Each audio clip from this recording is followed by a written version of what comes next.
नमस्कार. आज मी बनवणार आहे चमचमीत ढाबा स्टाईल कढाई पनीर. ही भाजी बनवण्यासाठी आपण कुठलाही बाहेरचा मसाला वापरणार नाही. घरच्या घरी एकदम मस्त असा मसाला तयार करणार आहोत. त्यामुळे भाजीला चव तर खूप मस्त येतेच, सोबतच भाजीचा कलरही खूप मस्त येतो. आणि यासोबत आपण करणार आहोत खूप सारा लेयर्स पडलेला लच्छा पराठा. हा पराठा तुम्ही एकदा नक्की करून बघा. गव्हाच्या पिठापासून बनवलेला आहे तरीसुद्धा खूप मस्त होतो. आणि हो, तुम्हाला जर माझे व्हिडिओज आवडत असतील तर प्लीज आपल्या चॅनलला सबस्क्राईब करायला विसरू नका. व्हिडिओला लाईकही करा आणि जास्तीत जास्त शेअर करा. आता इथे मी 2 मध्यम आकाराचे टोमॅटो, 2 कांदे आणि 1 शिमला मिरची घेतलेली आहे. 1 कांदा आणि 1 टोमॅटो मी रफली कट करून घेतलेला आहे. त्याची आपण प्युरी तयार करून घेणार आहोत, म्हणजेच भाजीच्या वाटणामध्ये हे आपण घालून घेणार आहोत. सोबतच 5-6 लसणाच्या पाकळ्या आणि 1 अद्रकीचा तुकडा घेतलेला आहे. आता इथे मी पाव किलो पनीर घेतलेले, त्यामधलं मी अर्धच पनीर इथे वापरणार आहे. तुम्ही तुमच्या आवडीनुसार कमी जास्त किंवा भाजी किती करायची यानुसार पनीर यामध्ये घालून घेऊ शकता. आता इथे मी चौकोनी आकारामध्ये पनीर कट करून घेतलेला आहे. आता आपण इथे एका गॅसवरती कढई गरम करायला ठेवूया आणि कढई व्यवस्थित गरम झाली की त्यामध्ये 2 चमचे धने टाकून घ्यायचे, 1 चमचा बडीशोप, 1 चमचा जिरे टाकून घ्यायचे आणि 1 चमचा काळी मिरी किंवा मग 10-15 काळी मिरी टाकून घ्यायच्या. त्यामध्येच 2 लवंग, 2 विलायची टाकून घ्यायचे आणि 2-3 लाल सुक्या मिरच्या टाकून घ्यायच्या. सुक्या मिरच्या टाकल्यामुळे मसाल्याला कलर खूप मस्त येतो, त्यामुळे सुक्या मिरच्याही असल्या तर नक्की टाकून घ्या, नसेल तर नाही टाकल्यात तरी चालेल. आता हे आपल्याला हलक्या रंगावरती वास सुटेपर्यंत परतवून घ्यायचे, जास्त करपवायचे नाही, फक्त वास सुटेपर्यंत परतवून घ्यायचे. आता इथे परतवून झालेलं आहे. मी हे काढून घेते एका भांड्यामध्ये आणि त्याच कढईमध्ये आपण 2 चमचे तेल टाकून घेणार आहोत. तेल व्यवस्थित पसरवून घ्यायचे आणि नंतर त्यामध्ये आपल्याला पनीर टाकून घ्यायचे. आता हे पनीर तळायच्या अगोदरच आपल्याला पाणी गरम करून ठेवायचे, कारण पनीर तळले की लगेच आपल्याला गरम पाण्यामध्ये टाकून घ्यायचे. असं केल्यामुळे पनीर मऊसूत राहते. बऱ्याचदा काय होते, पनीरची भाजी केली की थंड झाली की त्यामधील पनीर थोडंसं निब्बर होतं आणि चिवट होतं. अशा पद्धतीने जर तुम्ही पनीर तळून गरम पाण्यामध्ये टाकून ठेवलात तर मग पनीर मऊसूत राहतं. आता इथे मी दोन्ही साईडनी गोल्डन रंगावरती पनीर तळून घेते. पनीर तळण्यासाठी शक्यतो नॉनस्टिकचाच पॅन वापरा, नसेल तर मग आपला जो आहे घरातला तोच पॅन वापरला तरी चालेल, परंतु तेल चांगलं गरम करून घ्या आणि नंतर मग त्यामध्ये पनीरचे तुकडे टाका, जेणेकरून कढईला ते चिटकणार नाहीत. आता इथे मी पनीर तळून घेतलेलं आहे सगळं आणि ते गरम पाण्यामध्ये टाकून घेते. आता ज्या कढईमध्ये आपण पनीर तळून घेतलेलं आहे त्याच कढईमध्ये तेल न टाकता तेवढ्याच तेलामध्ये एक मध्यम आकाराचा कांदा, जो की मोठा असा कट करून घेतलेला आहे, तो आपल्याला परतवून घ्यायचे. आता इथे मी गॅस थोडासा मीडियम करून घेतलेला आहे आणि हा कांदा आपल्याला थोडासा मऊसर होईपर्यंत परतवून घ्यायचे. आता इथे 1-2 मिनटं मी कांदा परतवून घेतलेला आहे. त्यामध्ये आता 5-6 लसणाच्या पाकळ्या आणि 2 छोटे अद्रकीचे तुकडे यामध्ये टाकून घेतलेले आहेत आणि तेही 1-2 मिनटं या तेलामध्ये परतवून घ्यायचेत. जोपर्यंत कांद्याचा कलर बदलत नाही तोपर्यंत परतवून घ्यायचे. कांदा परतवून होत आहे तोपर्यंत आपण भाजून घेतलेला मसाला वाटून घेऊया.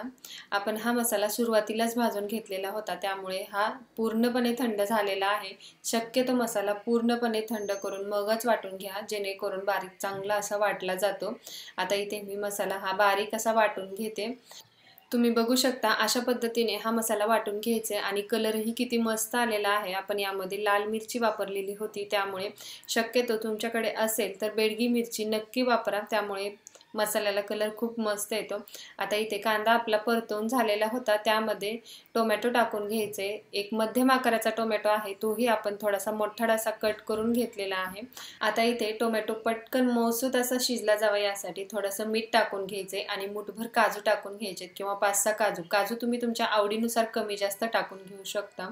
काजू टाकल्यामुळे ग्रेव्हीला खूप मस्त चव येते, सोबतच ग्रेव्ही आळूनही येते. आता यावरती झाकण ठेवून आपल्याला हे टोमॅटो सॉफ्ट होईपर्यंत शिजवून घ्यायचे. आता टोमॅटो सॉफ्ट होत आहे तोपर्यंत आपण इथे जो आपण लच्छेदार पराठा तयार करणार आहोत त्याची तयारी करून घेऊया. त्यासाठी मी इथे 2 कप गव्हाचं पीठ घेतलेलं आहे. 1 चमचा मीठ, 2 चमचे साखर टाकून घ्यायचे आणि नंतर 1 चमचा तूप टाकून घ्यायचे. तुम्हाला पाहिजे असल्यास तुम्ही इथे पूर्णपणे मैदा किंवा मग अर्ध्या प्रमाणात मैदा आणि अर्ध्या प्रमाणात गव्हाचं पीठ असंही वापरून ही कणिक मळून घेऊ शकता. आता इथे आपण हे तूप व्यवस्थित या पिठाला लावून घ्यायचे आणि नंतर यामध्ये थोडं पाणी टाकून ही कणिक आपल्याला मळून घ्यायचे. ही कणिक आपल्याला रोजच्या चपातीच्या कणकेप्रमाणेच मळून घ्यायची आहे. जास्त घट्ट किंवा जास्त पातळ अशीही नको. आणि कणिक मळताना मी जास्त मळत बसलेली नाही, फक्त कणिक ओलवून घेतलेली आहे. तुम्ही बघू शकता इथे मी जास्त मळत न बसता थोडीशी ओलवून घेतलेली आहे आणि नंतर यावरती झाकण ठेवून 10-15 मिनिटं ही कणिक भिजवून घ्यायची. नेहमीच मी चपाती किंवा कुठलेही पराठे करताना अशा पद्धतीनेच कणिक ओलवून घेते आणि नंतर मग 4-5 मिनिटं मळून घेते. आता इथे आपले टोमॅटोही सॉफ्ट झालेले आहेत. आता हे आपण काढून घेऊया आणि पूर्णपणे थंड झाल्यावर हे मिक्सरमध्ये वाटून घ्यायचे. आता इथे मी दुसरी कढई गॅसवरती गरम करायला ठेवलेली होती आणि कढई गरम होत होती तोपर्यंत इथे मिक्सरला मी कांदा टोमॅटोची प्युरी बनवून घेतलेली आहे. तुम्ही बघू शकता अशा पद्धतीने एकदम बारीक अशी प्युरी बनवून घ्यायची. आता कढई गरम झालेली होती, त्यामध्ये 2 चमचे तेल टाकून घ्यायचे आणि एक मध्यम आकाराचा कांदा अशा पद्धतीने चौकोनी आकारामध्ये कट करून घेतलेला आहे, तो परतून घ्यायचा आहे. कांदा फक्त वरचे साल मी घेतलेले आहे, जे मधले छोटे छोटे निघते ती मगाशी मी प्युरीमध्ये टाकून घेतलेले. एक शिमला मिरची तेही चौकोन आकारामध्ये कट करून घेतलेली आहे. अगदी मीडियम साईजची शिमला मिरची आणि कांदा होता, तो मी इथे वापरलेला आहे. आता कांदा आणि शिमला मिरची थोडीफार परतली गेली की त्यामध्येच आपल्याला चौकोन आकारामध्येच टोमॅटो कट करून घेतलेला टाकून घ्यायचे. टोमॅटो ही कट करताना मधला जो बियांचा भाग असतो तो काढून कट करून घेतलेला आहे. आता इथे कांदा टोमॅटो आणि शिमला मिरची थोडीफार परतवून घेतलेली होती, मग ते थोडंसं साईडला करून घ्यायचं आणि मध्यभागामध्ये तेल साचताना त्यामध्ये जो आपण वाटून घेतलेला मसाला होता तो टाकून घ्यायचे आणि थोडासा परतवून घ्यायचे. आणि नंतर मग टोमॅटो कांदा आणि शिमला मिरची सोबत हा मसाला व्यवस्थित मिक्स करून 2-4 मिनिटं तेलामध्ये परतवून घ्यायचे, जोपर्यंत मसाल्याला तेल सुटत नाही तोपर्यंत. आता इथे मसाल्याला तेल सुटायला लागलेलं होतं, त्यामध्ये आपण भाजून घेतलेला कोरडा मसाला टाकून घेऊया. कोरडा मसाला तुम्ही तुमच्या आवडीनुसार कमी जास्त टाकून घेऊ शकता, म्हणजे तुम्हाला कितपत मसालेदार भाजी करायची त्यानुसार. मी इथे अंदाजेच मसाला टाकून घेतलेला आहे. बहुतेक हा 2 चमचे मसाला असेल मी टाकलेला. आता हा व्यवस्थित या भाजीमध्ये मिक्स करून घ्यायचे आणि नंतर तुम्ही तुमच्या आवडीनुसार यामध्ये लाल तिखट टाकून घेऊ शकता. आता इथे मी 1 ते 1.5 चमचा लाल तिखट टाकून घेतलेला आहे. कश्मीरी लाल मिरची वापरलेली आहे अर्धा चमचा आणि 1 चमचा आपलं नेहमीचं लाल तिखट वापरलेलं आहे. कश्मीरी लाल तिखट वापरल्यामुळे भाजीला कलर खूप मस्त येतो, त्यामुळे मी इथे वापरलेला आहे. आता हा मसाला आणि तिखट खाली चिटकलं जाऊ नये त्यामुळे मी मिक्सरच्या भांड्यामध्ये पाणी टाकून ते विसळून थोडं यामध्ये टाकून घेते आणि व्यवस्थित आपल्याला हे 2-4 मिनिटं मसाले या ग्रेव्हीमध्ये परतवून घ्यायचे. 2-4 मिनिटांनंतर तुम्ही बघू शकता ग्रेव्हीला मस्त असं तेल सुटलं गेलेलं आहे. यामध्ये कट करून घेतलेले पनीरचे तुकडे टाकून घेऊया आणि आपण पनीरचे तुकडे गरम पाण्यामध्ये टाकून ठेवलेले होते, त्यामुळे तुम्ही बघू शकता पनीरचे तुकडे किती मऊसूत असे राहिले गेलेले आहेत. आता हे पनीरचे तुकडे आपण या मसाल्यामध्ये टाकून घ्यायचेत आणि व्यवस्थित यामध्ये मिक्स करून घ्यायचेत आणि नंतर यामध्ये पाहिजे असं तुम्हाला यामध्ये गरम पाणी करून टाकून घेऊ शकता. शक्यतो कुठल्याही भाजीमध्ये पाणी गरम करूनच वापरायचं, जेणेकरून भाजीची चव जात नाही. आता इथे मी भाजीमध्ये अर्धा ग्लास पाणी गरम करून टाकून घेतलेलं आहे. आता नंतर यामध्ये आपण थोडीशी कसुरी मेथी हातावरती चोळून टाकून घ्यायची, असेल तर टाका, नसेल तर नाही टाकली तरी चालेल. आणि नंतर थोडीसं म्हणजे चवीनुसार मीठ टाकून घ्यायचं आहे. लक्षात असू द्या आपण टोमॅटोची प्युरी जेव्हा करत होतो ना, म्हणजे टोमॅटो परतत होतो तेव्हाही मीठ वापरलेलं होतं, त्यामुळे थोडंसं बेतानीच टाकून घ्यायचे. आता उकळी येईपर्यंत आपल्याला याच्यावरती झाकण ठेवून भाजी शिजवून घ्यायची. भाजीला उकळी येत आहे तोपर्यंत मी इथे रोजची साय 1-2 चमचे घेतलेली आहे आणि ती व्यवस्थित फेटून या भाजीमध्ये टाकून घ्यायचे.